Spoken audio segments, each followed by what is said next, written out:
یوں تیزی سے قدم اٹھایا ہے جیسے بچہ ماں کی گود کی طرف جاتا ہے، اور حقیقت یہ ہے عمر چاہے 56 برس ہو جائے، ماں کی طرف آتے ہوئے وہ محبت کا ہی احساس ہوتا ہے۔ امام عالی مقام یوں وارفتگی سے قدم اٹھاتے ہیں مزار مقدس کی طرف کہ جیسے بچہ دوڑ کے ماں کی گود کی طرف جاتا ہے، اور پھر سیدہ کے مزار پہ اللہ تعالیٰ آپ سب کو حاضری نصیب فرمائے۔ انوار و تجلیات کا کیا سما ہے، اور اس قبرستان کی کیا شان ہے کہ حضور نے فرمایا قیامت کے دن سب سے زیادہ روشن چہروں والے میرے اسی قبرستان سے اٹھیں گے۔ امام وہاں آخری سلام عرض کر رہے ہیں۔ اہل عشق نے، اہل محبت نے لکھا کہ سیدہ کی روح نے جواب دیا، جاؤ بیٹا حسین، ماں کی دعائیں تیرے ساتھ ہیں، اور بیٹا جب تو سواری سے گرے گا تیری ماں جھولی پھیلا کے منتظر ہوگی۔ امام عالی مقام سلام عرض کر کے قافلہ لے کے رات کو ہی مدینہ منورہ سے مکہ المکرمہ کی طرف عازم سفر ہوئے۔ 4 مہینے مکہ میں رہے، شعبان، رمضان، شوال، ذیقات، ذی الحج کا مہینہ آیا۔ لوگ حج کرنے کے لیے مکے میں احرام باندھ کے آ رہے ہیں کہ امام عالی مقام مکہ چھوڑ کے کوفے کی طرف چل پڑے ہیں۔ آج بعض خارجی اعتراض کرتے ہیں کہ امام نے یہ قدم کیوں اٹھایا، پر امام نے مکہ چھوڑنے سے پہلے خطبہ دیا، فرمایا میں دیکھ رہا ہوں حاجیوں کے لباس میں کرائے کے قاتل آ گئے ہیں جو میرے خون سے ہاتھ رنگنا چاہتے ہیں، اور میں نہیں چاہتا کہ حرم کی زمین خون آلود ہو، میں نہیں چاہتا کہ میری وجہ سے حاجیوں کا حج خراب ہو۔ اور کوفے سے 350 یا 400 خط آ چکے تھے۔ اب امام شرعی طور پہ پابند تھے کہ اگر وہاں نہ جائیں تو قیامت کے دن وہ لوگ امام کے خلاف گواہی دیں گے کہ اگر امام آتے تو ہم دین قائم کرتے، ہم رسول اللہ کی سنت کا نمونہ دنیا کو دکھاتے اگر امام آ جاتے تو۔ امام نے ان لوگوں کو بے یار و مددگار چھوڑنا پسند نہیں فرمایا، بلکہ ان کی رہنمائی کرنا اپنا فریضہ سمجھا ہے۔ اس لیے امام عالی مقام نے مکہ چھوڑا۔ بعض خارجی آج اعتراض کرتے ہیں امام نے حج کیوں نہیں کیا؟ میں کہتا ہوں حج زندگی میں ایک دفعہ کرنا فرض ہے۔ صاحب استطاعت مسلمان پہ زندگی میں ایک حج کرنا فرض ہے، پر امام عالی مقام تو اس سے پہلے 25 حج پیدل چل کے ادا کر چکے تھے۔ 25 حج پیدل چل کے امام ادا کر چکے تھے، اور اس لفظ پہ غور کریں، پیدل چل کے۔ سواریاں ہیں پر سواری پہ نہیں بیٹھ رہے، پیدل چل رہے ہیں۔ امام سواری پہ کیوں نہیں بیٹھ رہے؟ فرماتے ہیں احکم الحاکمین کی رضا کے لیے پیدل چل رہا ہوں۔ توحید کی محبت کس طرح خون میں رچ بس چکی ہے، اللہ کی رضا کے لیے امام عالی مقام نے 25 حج پیدل چل کے ادا فرمائے۔ اس لیے اب مکے میں ٹھہرنا امام پر فرض نہیں تھا، وہ اپنا فرض ادا کر چکے تھے۔ امام عالی مقام کے لیے کرائے کے قاتل مکے میں آ چکے، تو امام نے مکہ چھوڑنا مناسب سمجھا۔ پہلے حضرت مسلم بن عقیل کو بھیجا تھا کوفے کی طرف، انہوں نے جوابی خط لکھا کہ امام آپ جلدی آ جائیں، 20,000 نے بیعت کر لی اور لوگ آپ کا انتظار کر رہے ہیں، آپ کی رہنمائی کے منتظر ہیں۔ امام عالی مقام مکہ سے نکلے، فرزدق شاعر نے روکا، کوفے والے وفادار نہیں، آپ نہ جائیں۔ امام نے فرمایا یہ بات امر ہو چکی ہے، میرا جانا ٹھہر چکا ہے، امر ہو چکا ہے، اس لیے فرزدق تو مجھے روک نہیں سکتا۔ اگلی منزل پہ گئے تو کوفے سے ایک قاصد آیا جس نے آ کے خبر دی کہ آپ کے چچا زاد بھائی حضرت مسلم بن عقیل شہید ہو چکے ہیں۔ بجلی بن کے یہ خبر گرتی ہے اہل قافلہ پہ۔ میں اور آپ بھی بیٹیوں والے ہیں، باپ اور بیٹی کی محبت میں بڑی لطافت ہے۔ حضرت مسلم بن عقیل کوفے میں شہید ہو گئے، لیکن ان کی بیٹی امام کے قافلے میں سفر کر رہی تھی، ان کی بیوی امام کے قافلے میں سفر کر رہی تھی۔ امام عالی مقام نے جب حضرت مسلم بن عقیل کی شہادت کی خبر سنی تو خیمے میں تشریف لے گئے، حضرت مسلم بن عقیل کی بیٹی کو بلایا۔ ابھی اس بچی کو نہیں پتا، ابھی عورتوں تک خبر نہیں پہنچی۔ امام نے اپنی بھتیجی کو بلایا، ماتھا چوما، سینے سے لگایا، پیار کیا، صندوق کھولا، تبرکات والا صندوق، کچھ تحائف دیے اس بچی کو۔ امام اس بچی سے پیار کر رہے ہیں، وہ بچی توتلی زبان میں کہتی ہے چچا آج تو آپ اس طرح پیار کر رہے ہیں جیسے یتیموں سے پیار کیا جاتا ہے، کہیں میں یتیم تو نہیں ہو گئی، کہیں میرے بابا مسلم شہید تو نہیں ہو گئے۔ امام عالی مقام کی آنکھیں آنسوؤں سے بھر گئیں، فرمایا بیٹی تو ٹھیک سمجھی ہے مسلم بن عقیل شہید ہو گئے، پر تو دل چھوٹا نہ کر، میں حسین تیرا باپ ہوں، تیرے بھائی شہید ہو گئے تو دل چھوٹا نہ کر، علی اکبر تیرا بھائی ہے، علی اوسط تیرا بھائی ہے۔ وہ بچی حالت سفر میں ہے، باپ کی شہادت کی خبر ملی تو اس نے بے صبری کا اظہار نہیں کیا، کوئی زبان پر شکوے والا لفظ نہیں لائی، بلکہ اس بچی نے پڑھا انا للہ و انا الیہ راجعون۔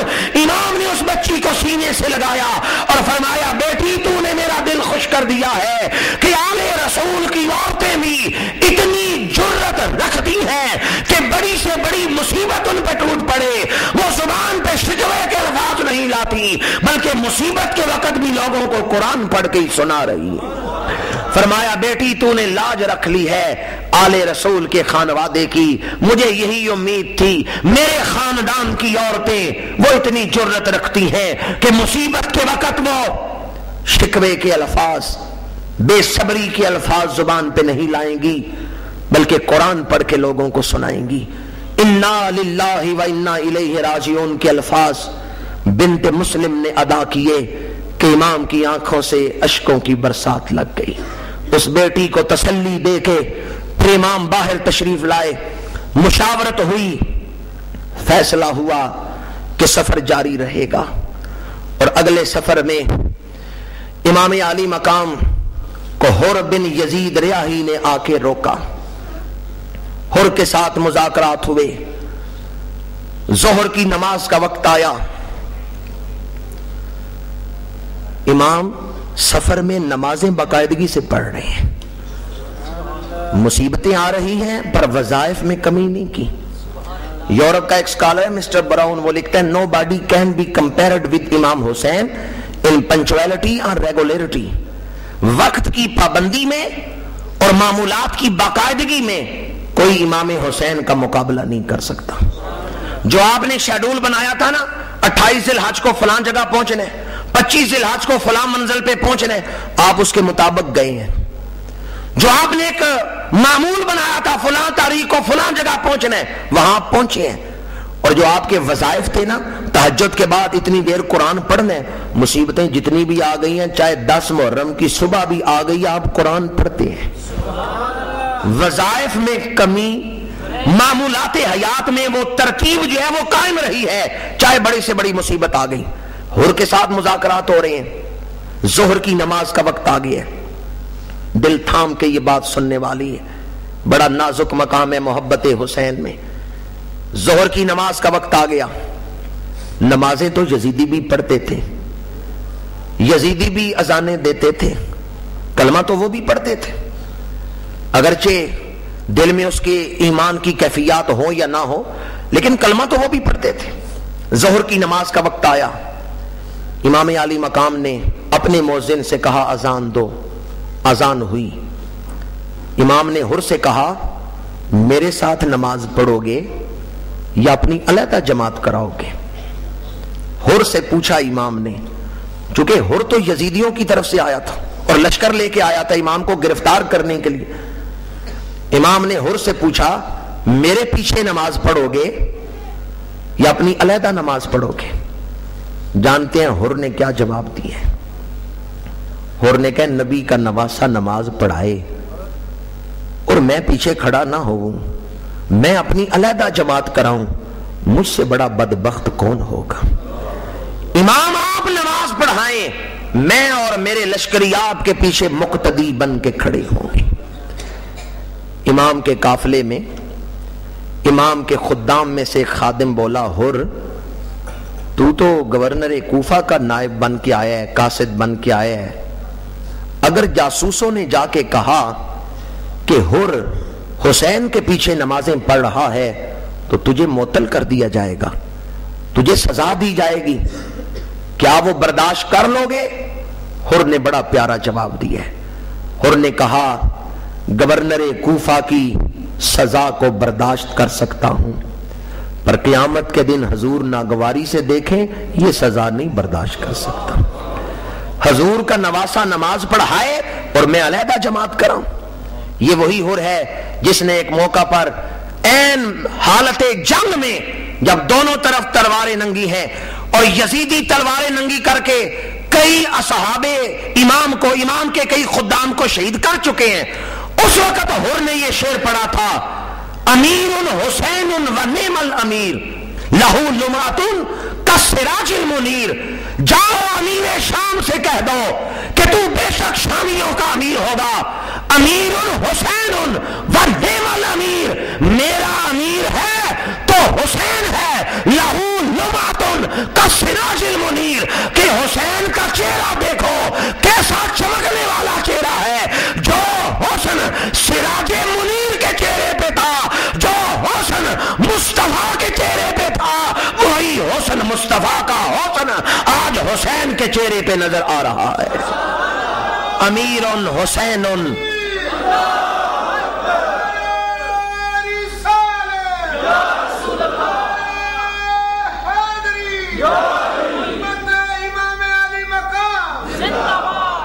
حر کی اسی بات پہ گفتگو کو سمیٹوں گا۔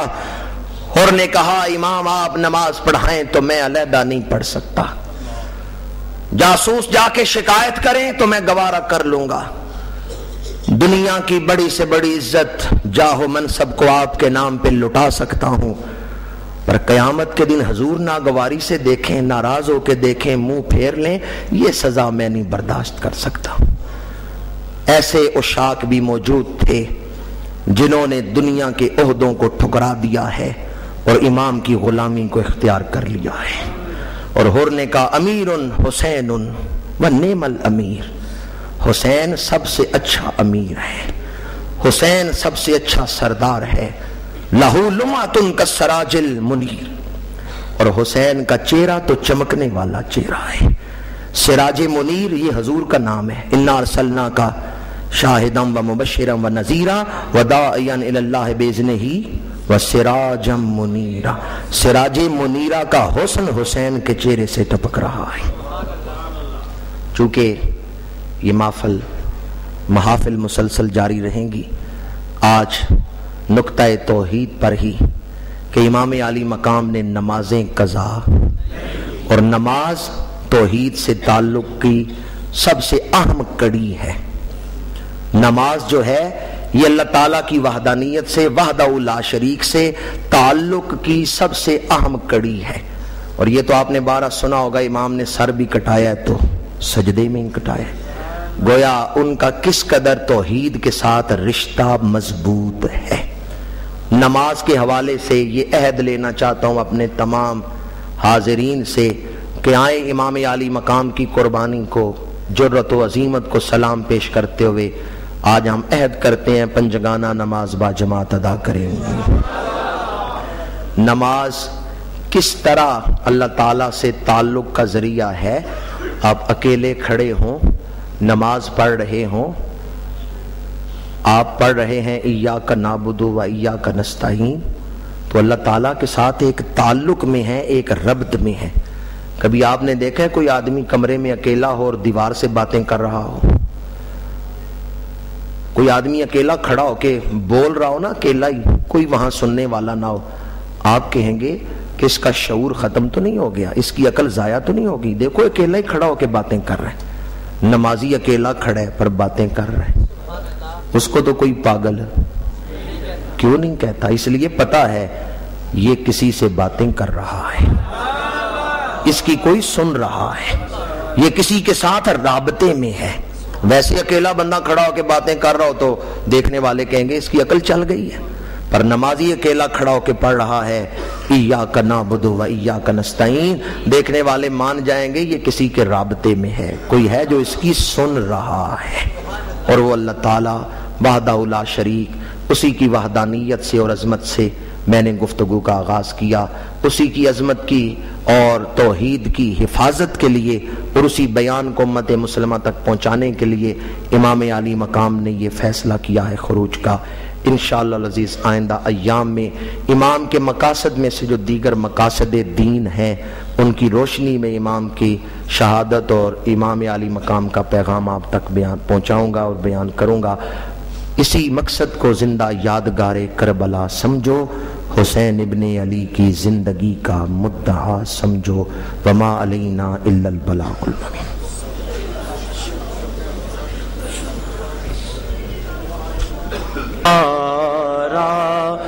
سلام ہو سلطان کربلا کو ہمارا، سلام ہو جانان مصطفیٰ کو ہمارا، سلام ہو سلطان کربلا کو ہمارا۔